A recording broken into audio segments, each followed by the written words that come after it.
sempre um prazer e uma alegria poder estar aqui dialogando com vocês, como nós reiteradamente temos falado. E dentro daquela proposta que iniciamos nesse ciclo, né, de 2018, vamos voltar a falar dos princípios. Lembrando que já falamos de 5 deles, então nós já falamos sobre o retorno à fonte original ou reino original, usando das 3 linguagens, né, sempre lembrando disso: positiva, linguagem positiva, a linguagem relativa e a linguagem superlativa, ou seja, o entendimento dos princípios numa concepção, numa perspectiva que esteja mais próximo da nossa linguagem. Essa nós estamos chamando de androgônica, ou fisio-androgônica, uma linguagem que relativiza a realidade ou verdade, se assim chamamos, que é a cosmogônica, e a realidade que não podemos chamar de absoluta, mas que é a mais essencial, que é a superlativa. Então são as 3 perspectivas que nós estamos explicando cada um dos princípios. Então já falamos do 10º, que é o retorno ao reino virginal. Já falamos da importância do movimento umbandista como restaurador da consciência individual e coletiva. Já falamos da importância da lei kármica, os seus aspectos causal e constituído, e na lei da predestinação dos seres, a importância do livre-arbítrio, que são as escolhas. Também falamos, né, das paralelas, né, das dimensões paralelas ao planeta Terra, ou seja, na relação dimensional intrínseca, né, que elas se correlacionam, e os 2 mundos, o mundo dos homens e o mundo dos espíritos. Falamos também do 5º princípio, que é o último que nós estamos falando, já na perspectiva androgônica e cosmogônica. E lá, aliás, explicamos, né, que o poder vibracional dos orixás, no seu princípio evolutivo, tem correspondência direta com a força do orixá telúrico, que é o que nós conhecemos hoje como o Exu. Na primeira perspectiva, nós falamos para essa comunidade, né, que ainda está envolta nessa compreensão das questões do espírito, mas muito ligada ainda às coisas do regionalismo, da questão dimensional a qual nós estamos aqui imbricados. Não existe os senhores que comandam o poder evolutivo. Existe simplesmente uma força que todos chamam de Deus e que ela tem expressão direta em tudo que é vida. Essa é a linguagem, sem muito detalhe, para esse grupo de espíritos que estão aí vinculados a esse entendimento androgônico. Na segunda perspectiva, que é a cosmogônica, já existe um amadurecimento espiritual, do ponto de vista de entenderem, essa comunidade, que existem forças que comandam a natureza. Eles podem até não saber explicar, mas que de alguma forma existe um poder operante, que faz com que as coisas funcionem bem. Ou seja, a gente consegue perceber a divindade na natureza que nós conseguimos perceber. Não essa natureza naturante, mas a gente olha para o céu e fica imaginando quem colocou essas estrelas nesse lugar. Que brilho é esse que a gente consegue ver daqui? A gente olha a água brotando, né, no meio da terra e fala: mas que coisa é essa? Só pode ser Deus. Então a gente já sabe que existe um poder que comanda a natureza. A gente não consegue explicar ainda. Esse grupo, da linguagem cosmogônica, fica ainda assim, meio pedra, meio tijolo, né, como diz a Zambiara aqui, do nosso grupo. Não se definiram se realmente se vinculam às questões essenciais voltadas ao espírito, ou se ficam mesmo presos a essa linguagem passageira terrena, né, que é muito própria da grande maioria dos seres humanos. E hoje a gente entra na perspectiva teogônica. Aí é bom a gente relembrar alguns pontos. Nós falamos que para o primeiro grupo não existe sequer um conhecimento ou acreditar nesse orixá telúrico e no poder do Exu que nós cultuamos no movimento humanista. Para o segundo grupo, o Exu é importante. Ele participa em coordenação com os orixás, porque para esse grupo já existe um princípio doutrinário, onde os orixás pensam e o Exu materializa. Então existe um poder de quem idealiza, de quem pensa, mas existe alguém que tem que colocar a mão na massa da forma da natureza. E aí explica, inclusive para nós, dentro daquela linguagem já mais iniciada, que nós não vamos aprofundar aqui, por que nós saímos do reino virginal e tivemos que experimentar uma via evolutiva constituída. E aí a gente vai conseguir compreender agora porque nós somos expulsos desse paraíso, porque nós viemos parar aqui, porque existem vidas em diversos departamentos da natureza e porque funcionam tão bem esse mecanismo. Então há um poder volitivo que dirige a vida. E existem seres que respondem a esse poder oculto, a esse governo oculto, que faz com que as coisas funcionem perfeitamente. Talvez a sapiência do Cristo, né, para os cristãos mais acentuados, quando ele disse, né, na casa do Pai há várias moradas. E aí não é impossível da gente imaginar hoje as discussões, né, modernas que estão sendo aí com a nova rede mundial de computadores sendo discutida aos quatro cantos, né, se existe vida em outros planetas, se existe seres extraterrenos. Então fica todo mundo em cima do muro, acredita ou não acredita? Mas são aspectos especulativos de muitas pessoas hoje no cenário atual do planeta Terra. Para nós que somos umbandistas, indiscutivelmente existe vida em outra dimensão. E quando nós falamos em outra dimensão, é importante a gente nunca se esquecer que o espírito é imaterial, é atemporal, é dimensional. Para que nós pudéssemos estar, que nós criamos corpos. Lembra que nós já discutimos sobre isso? Criamos um corpo causal, original, um psicossomático karmânico, que é a matriz perispiritual. Criamos um corpo mental inferior, criamos o astral puro, o astral inferior, etéreo e o físico. Então nós viemos mergulhando em 7 dimensões. E só é possível de fazer esse mergulho e estarmos aqui hoje nessa condição de materializados porque alguém nos permitiu, por intermédio da construção, da manipulação da matéria, que esse poder que sustenta a vida, que são os orixás, pudesse ser direcionado pelos agentes kármicos. Aí sim, nós na Umbanda, em especial a esotérica, compreendemos que esse poder kármico está afeto a Exu, como um guardião, um executor da lei e da justiça. Então, se tem alguém que pensou a vida, alguém teve que operar, dar ritmo e ciclo às energias. E esse quem deu ciclo e ritmo às energias do ponto de vista material ou energético é a força Exu. Por isso nós falamos que o Exu é o orixá telúrico.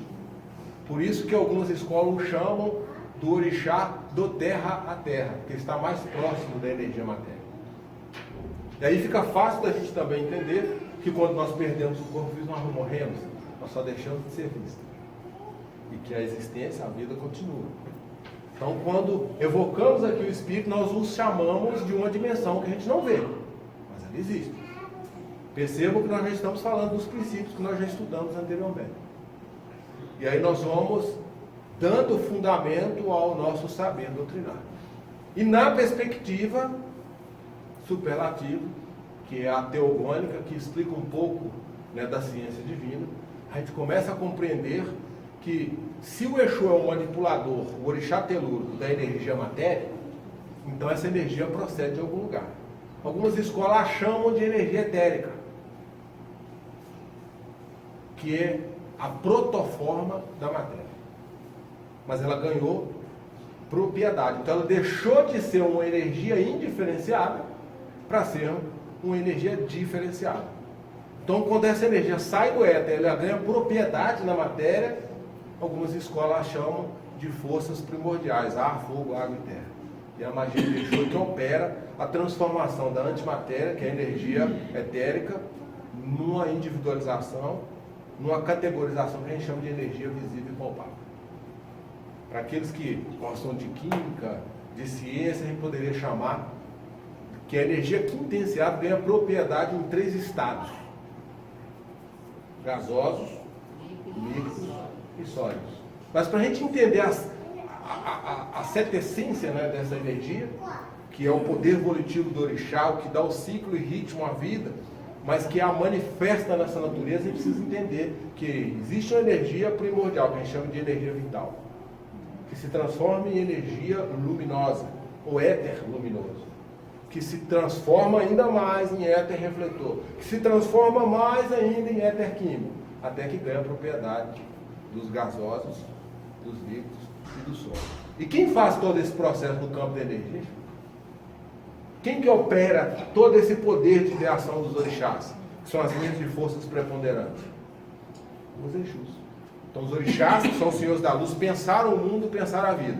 e falaram, você vai lá agora e dê propriedade a isso para que possa ser criado os vários campos de experimentação evolutiva. E aí existe vida nas várias dimensões. Se assim não fosse, a gente não estaria aqui evocando os espíritos, que para nós são ancestrais. Passaram pela matéria, como nós estamos aqui hoje, perderam o corpo físico, mas voltaram para uma dimensão sutil.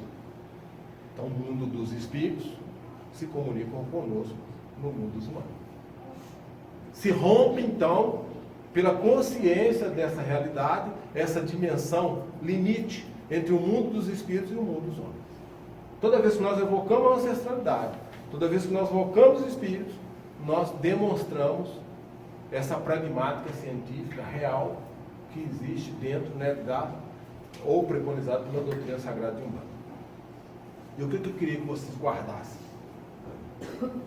Se o quinto princípio é o poder vibracional do orixá, que domina as linhas de força de correspondência de Deus, mas que precisa de um operador que é o orixá telúrico, eu queria que vocês entendessem uma coisa. Desde o micro até o macro, existe um poder operante. Esse poder operante a gente chama de linha de força. É como se fosse o pensamento dos comandados divinos. Então existem 7 grandes espíritos que recebem as ordens diretamente de Deus ou da divindade. Esses 7 espíritos deflagram o seu poder para que possam controlar tudo que a gente chama de mundo. Desde o micro até o macro. E as propriedades desse comando vão ganhando individualidade, dependendo da galáxia, do sistema, da Via Láctea. Para nós aqui no planeta Terra, existe uma propriedade específica do nosso sistema solar. Então existe um comando que vem desses orixás senhores da luz e que vai descendo, vai deflagrando, até chegar à nossa realidade de entendimento. E aí nós estamos vinculados, né, ao poder diretivo ou direcional do evolutivo dos orixás. Mas que orixás são eles? Os planetários. Entre eles, o mais importante de todos, o Cristo Jesus, chamado por nós na Umbanda esotérica de Orixá, ou Ori, cabeça, Chá, Senhor, lá Deus, a cabeça da luz de Deus, porque Ele comanda todo o nosso sistema planetário. Ah, Maristão, mas eu já ouvi falar que Jesus tem vários nomes. Tem. Inaraya, Shivara, algumas escolas chamam de Logos solar, outros chamam de Mahatma, e assim por diante. Eu queria encerrar o 5º período dizendo que isso é tão real para nós, mesmo que a gente não consiga compreender esse princípio categoricamente. Ou seja, com as referências que nós estamos acostumados, dependendo da nossa cultura, do nosso padrão de arquivo. Alguns de vocês têm arquivos que são bastante embasados na ciência, outros são embasados na religião, outros são embasados na filosofia, isso pouco importa. Todos nós temos arquivo, mais ou menos, tendentes ou para uma escola, ou para uma vertente, ou para outra. Mas o que eu gostaria que vocês guardassem desse princípio, que foi o início de nossa conversa nesse ciclo de 2018, nós somos essência espiritual. Se a gente perdesse esse corpo aqui agora, para o povo humano a gente chamaria de morto, né? Desencarnou, morreu, voltou para o céu. Não é assim? Está esperando o juízo final, não importa o que eles falam. Mas a verdade é que ninguém consegue pegar no espírito, a não ser que eles se deixam ser poupados por nós. Existem materializações espirituais, não sou isso, não estou querendo contradizer isso. Estou dizendo que nós, em essência, nós somos espiritual, atemporal, dimensional e imaterial. Mas a partir do momento que nós ganhamos propriedade no corpo, olha a força de Exu aí, como um genitor, ou seja, um responsável kármico pelo nosso nascimento. Então nós viemos no mundo espiritual, estagiamos por aqui durante alguns anos, depois voltamos para o mundo espiritual. Então perder o corpo é só mudar de estação, mudar de andar, né? As pessoas não gostam muito de usar esse jargão, mudar de andar, porque dá a impressão que é para cima ou para baixo, mas vibratorialmente sim. Se você é um espírito leve, está em harmonia com as leis disciplinadoras da evolução, provavelmente você vai alçar voo para uma dimensão mais sutil. Se você estiver muito denso, muito apegado às coisas da matéria, provavelmente você não vai conseguir nem sobressair dessa atmosfera, ainda que seja astral, jungida a essa dimensão física. Almas errantes, como eles dizem. Fica vagando por aí, até que deve o momento certo de você se desprender aqui ou ser resgatado por alguma alma bondosa, né? A comando do Cristo e de Deus. Se vocês guardarem isso, eu já estou satisfeito. O princípio, para nós da escola, a gente aprofunda esse diálogo, mas não compete aqui a gente fazer isso com vocês. O que eu queria que vocês guardassem, que existe um poder divino distribuído às 7 espíritas. A gente chama isso de poder volitivo. Que elas se manifestam em linhas de forças que comandam todos os fenômenos visíveis e invisíveis da matéria. E quem é o responsável por isso? Deixa. Já estou satisfeito. Então, bom rito a todos vocês, Saravá. Nos vemos na próxima terça-feira.